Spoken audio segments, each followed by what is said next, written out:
मेरे पापा कई सालों से हर साल पूरे गांव के शादी, ब्याह और दावतों का खाना बनाते आ रहे थे। एक पूरी टेबल का खर्च सिर्फ 500 युआन लेते थे। लेकिन तभी शहर से लौटी लियू रुयान ने सबके सामने आरोप लगा दिया कि मेरे पापा गांव वालों से गंदे तरीके से पैसे कमा रहे हैं। उसने कहा, शहर में तो लॉबस्टर वाला शानदार खाना सिर्फ 199 युआन प्रति टेबल में मिल जाता है, फिर गाँव में इतने साधारण खाने के लिए 500 युआन क्यों लिए जा रहे हैं? उसकी बात सुनते ही गांव वाले भड़क उठे। उन्होंने न सिर्फ मेरे पापा से सारे पैसे वापस करने की मांग की, बल्कि उन्हें लंगड़ा कहकर सबके सामने बेइज्जत भी किया। ये सब देखकर मेरा खून खौल उठा। मैंने उसी वक्त पापा को अपने साथ शहर चलने के लिए कहा और पूरे गांव में ऐलान कर दिया कि आज के बाद हम यहाँ किसी भी दावत का ऑर्डर स्वीकार नहीं करेंगे। मेरी बात खत्म होते ही लियू रुयान तुरंत आगे आई और घमंड से बोली, आज से गांव की हर दावत मैं संभालूंगी। हर टेबल पर लॉबस्टर मिलेगा और कीमत होगी सिर्फ 199 युआन। कुछ दिनों बाद वही लियू रुयान मेरे रेस्टोरेंट के बाहर आकर जोर जोर से चिल्लाने लगी, तुम्हारे मालिक को बाहर बुलाओ, मुझे उससे बहुत बड़ा ऑर्डर देना है। अपनी ईमानदारी दिखाने के लिए मैं अभी 20 टेबल बुक करती हूँ और वही 199 युआन वाला लॉबस्टर मेन्यू चाहिए। लेकिन उसे जरा भी अंदाजा नहीं था कि उस रेस्टोरेंट का मालिक मैं ही हूँ। उसी बीच मैंने पापा से कहा, अब आपकी उम्र भी हो गई है, अंकल वू शेंग का काम पूरा होते ही शहर लौट आइए और मेरे होटल के मुख्य हॉल के मैनेजर बन जाइए। पापा मुस्कुराकर बोले, बेटा मैं पहले भी मना कर चुका हूँ, तुम्हारा होटल पैसे कमाता है, लेकिन मेरी दावतें लोगों का अपनापन कमाती हैं। दोनों में बहुत फर्क है। बचपन में लोग मेरे पापा को बहुत नीची नजर से देखते थे।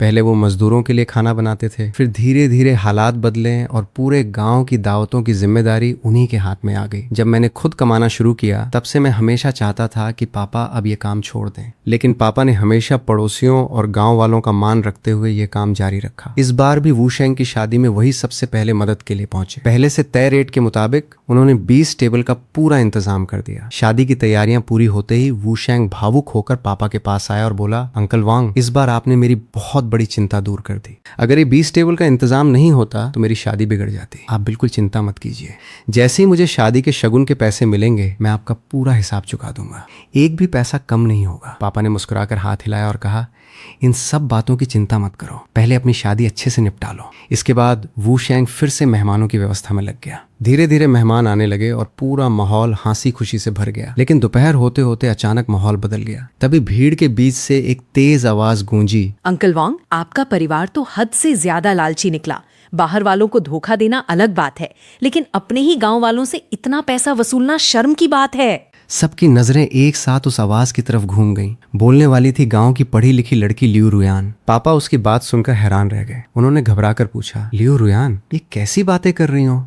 हमने किसे धोखा दिया? तभी दूल्हा वू शेंग भी आगे बढ़ा और बोला, लियू रुयान, आज मेरी शादी है, आखिर तुम यहाँ तमाशा क्यों कर रही हो? लियू रुयान बिना झिझके बोली, भैया वू शेंग, ये लोग एक टेबल के 500 युआन ले रहे हैं, क्या ये खुली लूट नहीं है? उसकी बात सुनकर आसपास खड़े गांव वाले भी एक दूसरे की तरफ देखने लगे। कुछ लोग आपस में फुसफुसाने लगे, लेकिन हमारे गांव में तो हमेशा से यही रेट चलता आया है। पिछले महीने मेरी बेटी की शादी में भी हमने यही 500 युआन प्रति टेबल दिए थे। वो शेंग भी गुस्से में लियू रुयान की तरफ देखकर बोला, लियू रुयान, अगर आज मेरी शादी में कोई बवाल खड़ा किया तो याद रखना, मैं तुम्हें कभी माफ नहीं करूंगा। ये सुनकर लियू रुयान एक पल के लिए घबरा गई, लेकिन उसने खुद को संभालते हुए कहा, भैया वू शेंग, मैं यहाँ झगड़ा करने नहीं आई हूँ, मैं तो सिर्फ सच सबके सामने लाना चाहती हूँ। फिर उसने ऊंची आवाज में गांव वालों से कहा, कुछ दिन पहले मैं अपने कॉलेज के दोस्तों के साथ शहर के एक बड़े रेस्टोरेंट में खाना खाने गई थी। वहाँ हमने लॉबस्टर और अबलोन जैसे महंगे व्यंजनों से भरी पूरी एक टेबल मंगवाई।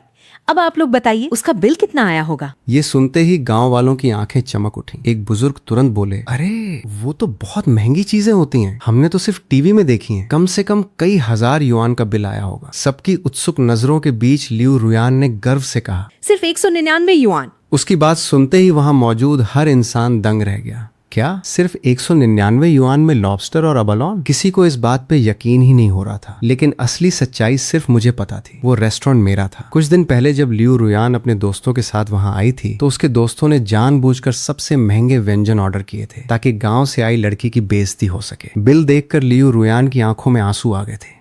उसने कांपते हाथों से 200 युआन निकालकर वेटर से पूछा था, क्या थोड़ा डिस्काउंट मिल सकता है? उस समय मैं भी वहीं मौजूद था। सिर्फ एक ही गांव का होने की वजह से मैंने वेटर से कहा था कि उससे केवल 199 युआन ही ले लें। लेकिन मैंने कभी सपने में भी नहीं सोचा था कि वही एहसान आज मेरे पापा के खिलाफ हथियार बन जाएगा। उधर लियू रुयान अब भी जोर जोर से बोल रही थी, जब शहर के इतने बड़े रेस्टोरेंट में लॉबस्टर और अबलोन जैसी महंगी दावत सिर्फ 199 युआन में मिल सकती है, तो यहाँ 500 युआन क्यों लिए जा रहे हैं? जरा हिसाब लगाइए, हर टेबल पर 300 युआन ज्यादा कमाए जा रहे हैं। 10 टेबल में 3000 युआन बनते हैं और पूरे साल में ये लोग कम से कम 1000 टेबल का खाना बनाते हैं, यानी लगभग 99,000 युआन। बताइए, एक किसान को इतनी रकम कमाने में कितने साल लग जाते हैं। इसलिए इस गांव की पढ़ी लिखी बेटी होने के नाते आज मैं गांव वालों के हक के लिए आवाज उठाने आई हूँ। 99,000 युआन, ये रकम सुनते ही पूरे गांव का माहौल पल भर में बदल गया। अभी तक जो लोग चुपचाप सुन रहे थे, अब उनकी नजरों में मेरे और पापा के लिए सिर्फ नफरत दिखाई दे रही थी। पापा गुस्से से कांपने लगे, उनका चेहरा पूरी तरह लाल पड़ गया। उन्होंने कांपती आवाज में कहा, लियो रुयान, तुम सरासर झूठ बोल रही हो। मैंने पूरी जिंदगी ईमानदारी से लोगों के लिए खाना बनाया है, कभी एक पैसा भी गलत तरीके से नहीं कमाया। आज चिकन और सब्जियों के दाम क्या हैं तुम्हें पता भी है? 500 युआन की एक टेबल में तो मेरी लागत ही मुश्किल से निकलती है। मैं ये काम पैसे कमाने के लिए नहीं, बल्कि अपने गांव वालों का साथ निभाने के लिए करता हूँ। अगर तुम्हारा कहना है कि हमने गंदा पैसा कमाया है तो उसका सबूत भी दिखाओ। तुम्हें होटल और कैटरिंग के कारोबार की कितनी समझ है? क्या तुम इसकी असली लागत जानती हो? एक टेबल तैयार करने में करीब 450 युआन खर्च हो जाते हैं। सारा खर्च निकालने के बाद मेरे हाथ में 50 युआन भी नहीं बचते। मेरी हर कमाई मेरी मेहनत की है। मेरे पिता की बात सुनकर कुछ समझदार गांव वालों के चेहरे थोड़े नरम पड़ गए। मेरे पिता की ईमानदारी पर भरोसा होने की वजह से कुछ समझदार गांव वालों का शक थोड़ा कम होने लगा। लेकिन तभी लियू रुयान फिर जोर से बोली, हुआ, गंदा पैसा कमाने वाला खुद कब मानता है? इसकी बातों में मत आओ। भूल गए क्या? बचपन में मैं इसी के रसोई घर में काम करती थी। इनके सारे हथकंडे अच्छी तरह जानती हूँ। उसी पल मुझे पुरानी बातें याद आ गईं। सच तो ये था कि लियू रुयान कभी हमारे ही घर की रसोई में काम करती थी। उसका परिवार पूरे गांव का सबसे गरीब परिवार था। उसके पिता के पास कोई काम नहीं था। एक बार दावत खत्म होने के बाद वे रोते हुए पापा के पास आए और बचे हुए चावल मांगने लगे। बाद में पापा को पता चला कि रुयान पढ़ना चाहती थी, लेकिन उसका पिता पैसों के लिए उसकी कम उम्र में ही शादी करवाना चाहता था। पापा को उस पर तरस आ गया। उन्होंने खुद उसके पिता को समझाया और लियू रुयान को हमारी रसोई में काम दे दिया ताकि उसकी पढ़ाई जारी रह सके। इसी वजह से उसकी कम उम्र में शादी भी नहीं हुई। जब उसका कॉलेज में दाखिला हुआ तब भी पापा ने अपनी जेब से 5000 युआन देकर उसकी फीस भरवाई थी। लेकिन आज वही लड़की हमारे खिलाफ खड़ी थी। पापा गुस्से से कुछ बोल भी नहीं पा रहे थे और लियू रुयान का हौसला और बढ़ गया। मैं इनके घर के सारे खेल जानती हूँ। मैंने अपनी आंखों से अंकल वांग को कमरे में छिपकर लाल नोटों की मोटी मोटी गड्डियां गिनते देखा है। पापा तुरंत गरज उठे, झूठ! वो पैसे मेरे बेटे हर महीने मेरे खर्च के लिए भेजता है। मैं भी आगे बढ़कर बोला, हाँ, हर महीने मैं अपने पापा को पैसे भेजता हूँ। लेकिन लियू रुयान ने तुरंत पलटकर पूछा, वांगशी, तुम अकेले बाहर रहकर इतना पैसा कैसे कमा लेते हो? क्या तुम्हारी कमाई सचमुच ईमानदारी की है? ये सुनते ही पापा का गुस्सा फूट पड़ा। वे उसकी तरफ बढ़े मानो उसे मार ही देंगे। लियू रुयान पीछे हटते हुए जोर से बोली, देखा सबने, सच सामने आते ही इन्हें गुस्सा आ गया। अगर पैसा साफ होता तो इतनी बेचैनी क्यों होती? उसकी बातों का असर गांव वालों पे होने लगा। कई लोग उसके समर्थन में सिर हिलाने लगे। लियू रुयान पढ़ी लिखी लड़की हैं, झूठ क्यों बोलेगी? और वांगशी तो सालों तक गांव लौटकर भी नहीं आता। पता नहीं बाहर क्या करता है। कहीं सचमुच इनके घर का पैसा गलत तो नहीं? उनकी बातें सुनकर मैं भी गुस्से से हंस पड़ा। फिर मैंने सीधे लियू रुयान की तरफ देखते हुए कहा, अगर तुम्हें इतना भरोसा है तो कोई ठोस सबूत दिखाओ कि हमारे परिवार ने गंदा पैसा कमाया है। लियू रुयान ने तुरंत अपने हाथ में पकड़ा हुआ बिल मेरी तरफ फेंक दिया और बोली, ये रहा सबूत। जिस रेस्टोरेंट में मैंने सिर्फ 199 युआन में लॉबस्टर और अबलोन वाली दावत खाई थी। और तुम्हारी महंगी कार सबूत है। लोगों को दिए गए महंगे तोहफे भी सबूत हैं। और क्या सफाई दोगे? उसकी भड़काऊ बातों ने भीड़ को पूरी तरह उकसा दिया। एक गांव वाला आगे बढ़ा और चिल्लाया, पिछले महीने मैंने भी अपने घर की दावत तुम्हारे परिवार से करवाई थी। अगर शहर वाले रेट के हिसाब से देखा जाए तो मेरे 3000 युआन वापस करो। अगर पैसे नहीं लौटाए तो तुम्हारा पूरा कारोबार तोड़ देंगे। मैंने बिना डरे उनकी तरफ देखा और ठंडे लेकिन सख्त लहजे में कहा, अगर किसी ने मेरे घर या मेरे कारोबार की किसी भी चीज को हाथ लगाया तो मैं सीधे पुलिस बुलाऊंगा। और जब पुलिस आएगी तो सबसे पहले तुम जैसे लोगों को गिरफ्तार करेगी जो बिना किसी सबूत के दूसरों का सामान तोड़ने पे उतारू हैं। मुझे पता था कि पुलिस को गांव तक पहुंचने में कम से कम 20 मिनट लगेंगे। तब तक शायद हमारा सारा सामान बर्बाद हो चुका होगा। इसलिए मैंने सीधे दूल्हे ली गुशेंगे की तरफ देखा और कहा, ली गुशेंगे, आज ये लोग तुम्हारी शादी की दावत तहस नहस कर रहे हैं। क्या तुम सच में इन्हें ऐसा करने दोगे? मेरी बात सुनकर ली गुशेंगे कुछ पल के लिए चुप रह गया। वो लोगों को रोकने ही वाला था कि तभी लियू रुयान बीच में आ गई। वो मुस्कुराकर बोली, भैया गुशेंगे, इसकी बिल्कुल चिंता मत कीजिए। आज आपकी शादी की पूरी दावत मैं संभाल लूंगी। सिर्फ 200 युआन प्रति टेबल में लॉबस्टर और अबालोन समेत पूरा इंतजाम कर दूंगी। ली गुशेंग ने हैरानी से पूछा, सच? सिर्फ 200 युआन में? और उसमें लॉबस्टर और अबालोन भी होंगे? लियू रुयान ने पूरे आत्मविश्वास से सिर हिलाया। बिल्कुल, अगर मैं तुम्हारी शादी खराब कर दूं तो मैं खुद तुमसे शादी कर लूंगी। उसकी बात सुनकर ली गुशेंगे ने बिना एक पल सोचे फैसला कर लिया। वो मेरे पापा की तरफ मुड़ा और शर्मिंदगी भरी आवाज में बोला, अंकल वांग, मुझे माफ कर दीजिए, मैं खुद को रोक नहीं पाया। ली गुशेंगे, तुम इतने एहसान फरामोश कैसे हो सकते हो? अभी तक तुमने खाने का पैसा भी नहीं चुकाया है। तुम ही थे जो मेरे पापा से उधार पर पूरी दावत लगाने की मिन्नतें कर रहे थे। मेरी बात सुनकर ली गुशेंगे ने शर्म से सिर झुका लिया। उसके पास मेरी तरफ देखने तक की हिम्मत नहीं बची। मैंने गुस्से में कहा, ये कौन सा जमाना है? क्या अब भी एहसान का बदला इसी तरह दिया जाता है? तुम सिर्फ एहसान फरामोश ही नहीं, बेशरम भी हो। उधर जब गांव वालों ने देखा कि ली गुशेंगे भी कुछ नहीं बोल रहा तो वे पूरी तरह बेलगाम हो गए। सब लोग हमारे बर्तन, सामान और दावत का सामान उठाकर तोड़ने फोड़ने लगे। मेरा गुस्सा अब फटने ही वाला था, लेकिन तभी पापा ने मेरा हाथ कसकर पकड़ लिया। शी, चलो यहाँ से, मैंने दर्द भरी आवाज में कहा। पापा, ये सब आपकी सालों की मेहनत है, क्या हम इसे यूं ही बर्बाद होते देखते रहे? पापा ने कोई जवाब नहीं दिया। उनके चेहरे पर कोई भाव नहीं था, बस उनकी आंखों से चुपचाप आंसू बहने लगे। कुछ पल बाद उन्होंने धीमी आवाज में सिर्फ इतना कहा, चलो यहाँ से चलो। मैंने दांत भींच लिए और पापा को सहारा देकर वहां से बाहर ले गया। पीछे से लियू रुयान की घमंड भरी आवाज अब भी गूंज रही थी। गांव वालों, आज हमने गांव को एक बुराई से छुटकारा दिला दिया है। अब कोई भी इनके झांसे में मत आना। तभी किसी ने पूछा, अगर शेफ फोंग चला गया तो आगे गांव की दावतें कौन संभालेगा? लियू रुयान तुरंत बोली, चिंता मत करो, शहर में मेरे बहुत अच्छे संपर्क हैं। अब से गांव में जिसे भी दावत करवानी होगी वो सीधे मेरे पास आएगा। मैं सिर्फ 200 युआन प्रति टेबल में पूरा इंतजाम कर दूंगी। उसकी बात खत्म होते ही पूरा गांव जोरदार तालियों से गूंज उठा। उसी रात हमने अपना सारा सामान समेटा और मैं पापा को लेकर शहर वापस निकल पड़ा। पूरे रास्ते पापा कार की खिड़की से बाहर देखते रहे। उन्होंने एक भी शब्द नहीं कहा। मैंने उन्हें समझाते हुए कहा, पापा, अगर आप ये सब बर्दाश्त नहीं कर पा रहे तो हम पुलिस में शिकायत कर सकते हैं, अपना सामान भी वापस ले लेंगे और जिन्होंने बदनाम किया है उन सब के खिलाफ केस भी करेंगे। लेकिन पापा ने धीरे से सिर हिला दिया। थकी हुई आवाज में बोले, बेटा, ये लोग पूरी जिंदगी ऐसे ही रहे हैं, न समझते हैं न किसी की सुनते हैं। हमें चोरों से उतना डर नहीं लगता जितना उन लोगों से जो दुश्मनी पाल लेते हैं। अगर आज इन्हें गुस्सा निकालने का मौका नहीं मिला तो मुझे डर है कि ये बाद में किसी इंसान को ही नुकसान पहुंचा देंगे। मैंने पापा की तरफ देखा और गंभीर स्वर में कहा, पापा, मुझे भी सबसे ज्यादा यही डर है। वो लोग संख्या में बहुत ज्यादा हैं। अगर बात हाथापाई तक पहुंच गई तो कहीं आपको चोट न लग जाए। ये बात सुनकर उन्होंने एक लंबी सांस ली, आंखें बंद कर लीं और चुपचाप बैठे रहे। मुझे लगा कि गांव छोड़ देने के बाद अब ये मामला हमेशा के लिए खत्म हो जाएगा। लेकिन अगली ही सुबह होटल के मैनेजर का फोन आया। सर, बाहर एक लड़की जबरदस्ती हंगामा कर रही है। वो होटल के मालिक से मिलने की जिद कर रही है। मैं तुरंत नीचे पहुंचा। वहां देखा तो लियू रुयान मैनेजर से बहस कर रही थी। वो अकड़ कर बोली, तुम्हारे होटल के मालिक कहाँ हैं? उनसे कहो बाहर आएं, मुझे बहुत बड़ा ऑर्डर देना है। फिर उसने मुस्कुराते हुए कहा, मैं 20 टेबल की एडवांस बुकिंग करने आई हूँ। पिछली बार मैंने यहाँ सिर्फ 199 युआन में लॉबस्टर और एबेलोन वाला स्पेशल मेन्यू खाया था। अगर यकीन नहीं है तो ये रहा उसका बिल। इतना कहकर उसने रसीद मैनेजर के सामने रख दी। रसीद असली थी, इसलिए मैनेजर भी कुछ पल के लिए उलझन में पड़ गया। मालिक से पूछे बिना वो कोई फैसला नहीं लेना चाहता था। लियू रुयान ने चारों तरफ नजर दौड़ाई और ताना मारते हुए बोली, इतना बड़ा होटल है लेकिन अभी तो लगभग खाली पड़ा है। लगता है एक दिन में 20 टेबल भी नहीं भरती होंगी। मैं तो तुम्हें इतना बड़ा बिजनेस दे रही हूँ। मैनेजर ने उसे ऐसे देखा जैसे किसी अजीब इंसान को देख रहा हो। हमारा होटल शहर के सबसे हाई एंड होटलों में से था। यहाँ रोज भीड़ नहीं बल्कि चुनिंदा और बड़े ग्राहक आते थे।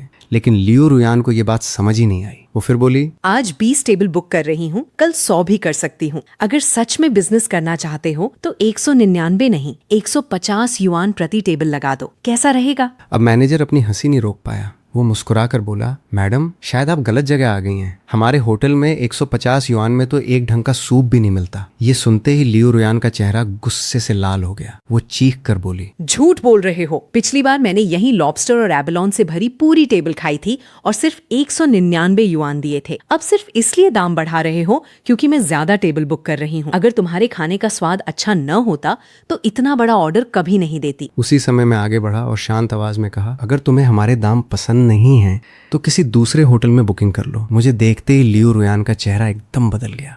वो उंगली दिखाकर चिल्लाई, तो आखिर सच सामने आ ही गया। तुम कहते थे कि तुम्हारा परिवार गांव वालों को नहीं लूटता, लेकिन खुद इतने महंगे होटल में खाते पीते हो। इतने में मैनेजर मेरी तरफ मुड़ा और आदर से बोला, नमस्ते सर। मैनेजर के मुंह से सर सुनते ही लियू रुयान की आंखें फटी की फटी रह गईं।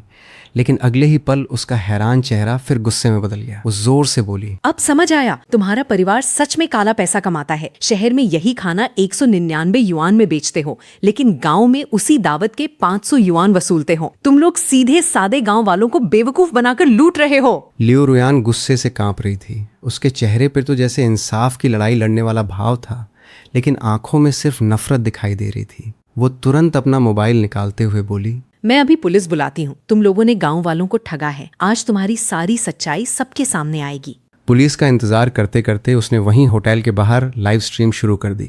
मैनेजर उसे रोकने आगे बढ़ा, लेकिन मैंने उसे इशारे से शांत रहने को कहा। मैं देखना चाहता था कि वो आखिर क्या तमाशा करने वाली है। कैमरे के सामने आते ही लियो रुयान ने गंभीर चेहरा बनाया और बोली, मैं इस साल यूनिवर्सिटी से ग्रेजुएट हुई हूँ। आज मैं अपने ही गांव के वोंग लियूजियो और उसके बेटे वोंग शी का पर्दाफाश करने आई हूँ। ये लोग अनपढ़ गांव वालों की मेहनत की कमाई लूटते हैं। पिता गांव में लोगों को ठगता है और बेटा शहर में उसी पैसे पर ऐश करता है। यहाँ तक कि उसी पैसे से इसने इतना बड़ा होटल भी खड़ा कर लिया है। इतना कहकर उसने कैमरा पूरे होटल की तरफ घुमा दिया। उसी समय मैंने भी उसका लाइव खोल लिया और कमेंट्स पढ़ने लगा। लोग लगातार पूछ रहे थे, आखिर ये कौन सा होटल है। लियो रुयान ने बोर्ड की तरफ देखा, लेकिन होटल का नाम पारंपरिक अक्षरों में लिखा होने की वजह से वो पढ़ नहीं पाई। तभी मैनेजर ने सहजता से कहा, हमारा नाम तियानबाओ ग्रैंड होटल है। बस फिर क्या था।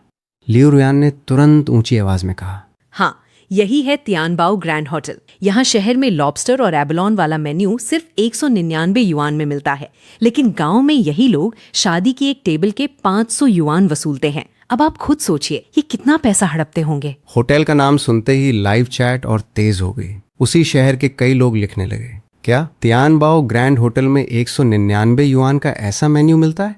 नामुमकिन, यहाँ तो प्राइवेट रूम बुक करने का खर्च ही उससे ज्यादा होता है। एक और यूजर ने लिखा, गांव में 500 युआन प्रति टेबल तो कोई महंगा रेट नहीं है। उसमें खाना, बर्तन, कुर्सियां और पूरी सर्विस शामिल होती हैं। लेकिन जितने ज्यादा लोग जुड़ते गए, लियो रुयान उतनी ही ज्यादा उग्र होती गई। उसने कैमरा सीधे मेरे चेहरे पे घुमाया और बोली, वांग शी, अब भी कुछ कहना है तुम्हें? मैंने बिल्कुल शांत स्वर में मैनेजर से कहा, पिछली बार का इनका ऑर्डर और बिल लेकर आइए। मैनेजर तुरंत फाइल ले आया। मैंने बिल कैमरे के सामने दिखाते हुए कहा, ये लियो रुयान मेरे ही गांव की रहने वाली है। कुछ दिन पहले यही अपने कॉलेज के दोस्तों को मेरे होटल में पार्टी देने लाई थी। उस दिन इसका कुल बिल 5,999 युआन बना था, लेकिन जब भुगतान करने की बारी आई तो इसके पास पैसे नहीं थे। सिर्फ 200 युआन का एक नोट निकालकर इसने वेटर से रो रो कर छूट मांगी। वेटर समझ नहीं पाया कि क्या करे, इसलिए वो मेरे पास आया और सिर्फ एक ही गांव की होने की वजह से मैंने पूरा बिल घटाकर सिर्फ 199 युआन ले लिए। और यही एहसान फरामोश लड़की 199 युआन में मिली उस छूट को असली कीमत समझ बैठी। फिर गांव जाके मेरे पापा की बदनामी करने लगी कि हमारा परिवार गांव वालों को लूट कर काला पैसा कमाता है। आज तो ये यहाँ भी आ गई और 5,999 युआन वाले 20 ऑर्डर सिर्फ 150 युआन प्रति टेबल में मांगने लगी। जब हमने साफ मना कर दिया तो अब उल्टा हमें ही बदनाम करने पे उतर आई। अब आप ही बताइए, असली गलत कौन है? मैंने पूरी बात इतनी तेजी से बता दी कि लियो रुयान को बीच में बोलने का मौका ही नहीं मिला। अगले ही पल लाइव स्ट्रीम का माहौल पूरी तरह बदल गया। कमेंट्स की बाढ़ आ गई। पहली बार किसी को खुद अपनी पोल खोलते देखा है। ये लड़की ठीक तो है? 199 युआन में लॉबस्टर और एबलोन खाना चाहती थी। ये तो खुद ठगी करने आई थी। बेचारा मालिक, इसने तो उसकी भलाई का ही गलत फायदा उठा लिया। लियो रुयान बौखला कर चिल्लाई, तुम लोगों को कुछ नहीं पता। इसने काला पैसा कमाया है, वरना इतना बड़ा होटल कैसे बना लेता। हम दोनों एक ही गांव के हैं। फिर ये इतनी ऐश की जिंदगी क्यों जी रहा है? और मैं आज भी परेशान हूँ क्योंकि इसके परिवार ने गांव वालों को लूट कर पैसा कमाया है, मैंने नहीं। उसकी ये बातें सुनते ही इंटरनेट पे लोग पूरी तरह उसके खिलाफ हो गए। लाइव चैट में लगातार लोग उसे झूठा और एहसान फरामोश कहने लगे। कुछ ही देर बाद बार बार की गाली गलौज और गलत आरोपों की वजह से उसकी लाइव स्ट्रीम सीधे बंद कर दी गई। उसी समय पुलिस भी होटल पहुंच गई। मैंने शुरू से लेकर आखिर तक पूरी घटना उन्हें विस्तार से समझाई। मेरे पास होटल के बिल, सीसीटीवी फुटेज और बाकी सभी सबूत मौजूद थे, जबकि लियो रुयान के पास अपने आरोपों को साबित करने के लिए कुछ भी नहीं था। उसकी हर सफाई कमजोर पड़ती गई। आखिर में मैंने पुलिस से साफ कह दिया, मैं किसी समझौते के लिए तैयार नहीं हूँ। मानहानि का केस करूं या नहीं, ये बात की बात है, लेकिन आज का बिल, पिछली बार का बकाया और सार्वजनिक माफी, ये तीनों उसे हर हाल में देनी होंगी। आखिरकार लियो रुयान के सामने दो ही रास्ते बचे थे, या तो बिल चुकाकर सबके सामने माफी मांगे या फिर पुलिस उसे गिरफ्तार कर ले। काफी देर तक सोचने के बाद उसने मजबूरी में पहला रास्ता चुना। उसने बिल तो भर दिया, लेकिन उसकी आंखों में मेरे लिए नफरत साफ दिखाई दे रही थी। उसके जाने से पहले मैंने मैनेजर से मुस्कुराकर कहा, हमारी खास मेहमान को अच्छे से विदा करना मत भूलना। होटल के बाहर पहुंचकर मैनेजर ने धीमी आवाज में उससे कहा, मैडम थोड़ा समझदारी से सोचिए, आज के समय में 199 युआन में लॉबस्टर और एबलॉन कौन खिलाता है? ये कोई साधारण होटल नहीं है, सामने वाले होटल की तरह नहीं जो तैयार खाना गर्म करके लोगों को बेवकूफ़ बनाते हैं।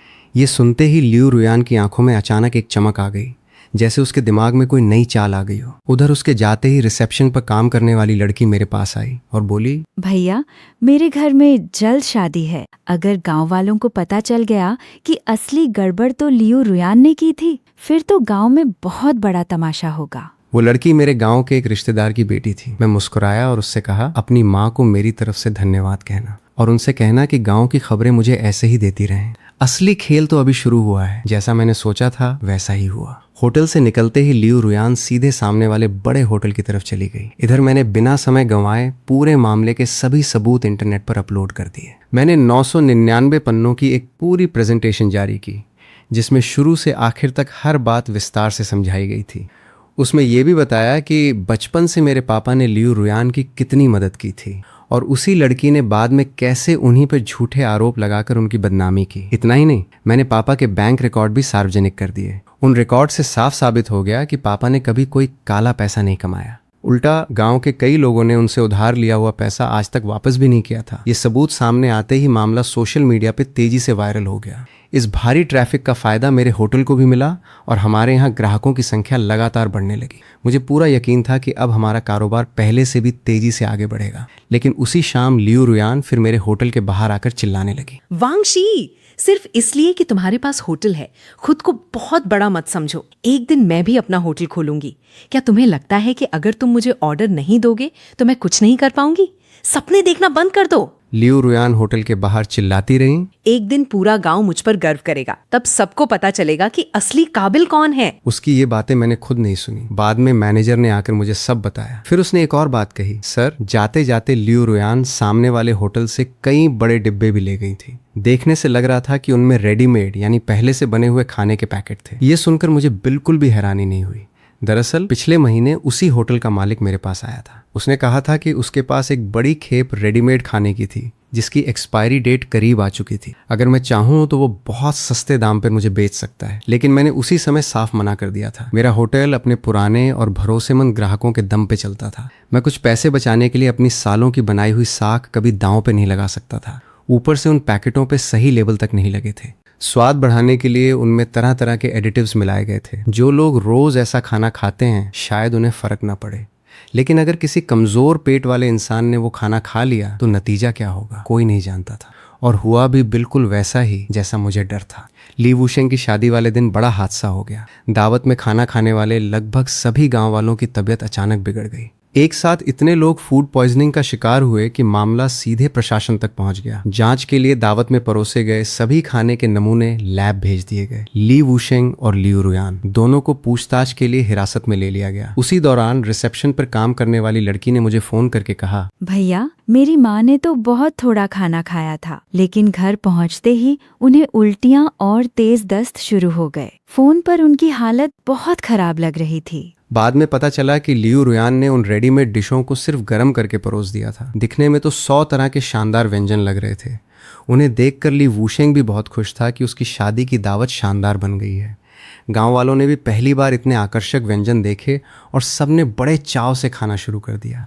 लेकिन सिर्फ रेडीमेड डिशों से काम नहीं चल पाया। इसलिए लियू रुयान ने अपने पिता से कहा कि वे भी अपनी रसोई का हुनर दिखाएं। उन्होंने एक अतिरिक्त डिश बनाई, तली हुई सेम की सब्जी। लेकिन वो सेम पूरी तरह पकी ही नहीं थी। यही सबसे बड़ी गलती साबित हुई। कच्ची सेम खाने की वजह से कई लोगों की हालत और भी बिगड़ गई और आखिरकार सभी को अस्पताल ले जाना पड़ा। जब पुलिस और जांच अधिकारी लियू रुयान से पूछताछ कर रहे थे तो उसने पूरी जिम्मेदारी हमारे सिर मढ़ने की कोशिश की। इसी वजह से मुझे भी बयान देने के लिए बुलाया गया।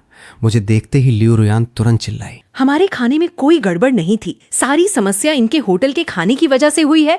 लेकिन सिर्फ आरोप लगाने से कोई निर्दोष नहीं बन जाता। हर बात के लिए सबूत चाहिए और उसके पास अपने आरोप साबित करने के लिए कुछ भी नहीं था। जांच पूरी होने के बाद साफ हो गया कि हमारा इस मामले से कोई लेना देना नहीं था। इसलिए मैं बिना किसी परेशानी के वहां से निकल आया। लेकिन जाते जाते लियू रुयान की आंखों में मेरे लिए नफरत साफ दिखाई दे रही थी। मैं बस मुस्कुरा कर बोला, लियो रुयान, अब आराम से जांच का सामना करो। मौका मिला तो जेल में भी मिलने आऊंगा। मुझे लगा था कि लियो रुयान और ली वूशेंग की गिरफ्तारी और सामने वाले होटल के सील होने के बाद ये मामला यहीं खत्म हो जाएगा, लेकिन मैं गलत था। कुछ ही दिनों बाद लियो रुयान का पिता लियो शान पूरे गांव के कई लोगों को लेकर सीधे मेरे होटल पहुंच गया। आते ही उसने ऊंची आवाज में कहा, अगर तुम्हारे परिवार ने गांव में दावतें बंद नहीं की होती तो हम में से कोई भी जहरीला खाना खाकर अस्पताल नहीं पहुंचता। पता है इलाज में कितना पैसा लग गया? मेरी माँ आज भी अस्पताल में भर्ती है। तुम लोगों का भी इस सब में हिस्सा है। उसकी बात सुनकर बाकी ग्रामीण भी उसका साथ देने लगे। इस हादसे की वजह से हमारा बहुत नुकसान हुआ है। दवाइयों पर इतना खर्च हो गया, तुम्हें हमारी भरपाई करनी होगी। हाँ, आखिर हम सब एक ही गांव के हैं। क्या तुम हमें यूं ही मरने के लिए छोड़ दोगे? उनकी बातें सुनकर मैं ठंडी हंसी हंस पड़ा। जिसने तुम्हें नुकसान पहुंचाया है उससे जाकर पैसे मांगो। हमारे पास क्यों आए हो? लियो शान ने मेरी तरफ देखकर कहा, वांगशी, तुम्हारे पिता कहाँ हैं? हमें तुमसे नहीं, उनसे बात करनी है। मैंने ताना मारते हुए जवाब दिया, क्या बात है? तुम्हें लगता है मेरे पिता सीधे साधे हैं इसलिए उन्हें दबाना आसान होगा? इतने में मेरे पिता भी अंदर से बाहर आ गए। उन्होंने सबकी तरफ देखते हुए शांत लेकिन सख्त आवाज में कहा, इतने सारे जवान आदमी मिलकर मेरे बेटे को घेर रहे हो, इसका क्या मतलब है? पिता को देखते ही लियो शान का लहजा अचानक बदल गया। लाओ वांग, देखो, गांव के लोगों ने बहुत दुख झेला है। इलाज में बहुत पैसा लग गया, कई लोग कर्ज में डूब गए। तुम्हारा इतना बड़ा होटल है, भगवान ने तुम्हें सब कुछ दिया है, पड़ोसियों की थोड़ी मदद कर दो। बाकी लोग भी तुरंत बोल पड़े, हाँ, ज्यादा नहीं चाहिए, बस हर परिवार को 8-10 हजार युआन दे दो, मामला यहीं खत्म हो जाएगा। ये सुनते ही मेरे पिता गुस्से से हंस पड़े, फिर उनका चेहरा सख्त हो गया। बेशर्मी की भी कोई हद होती है। मैं पिछले 10 साल से पूरे गांव की शादियों में खाना बना रहा हूँ।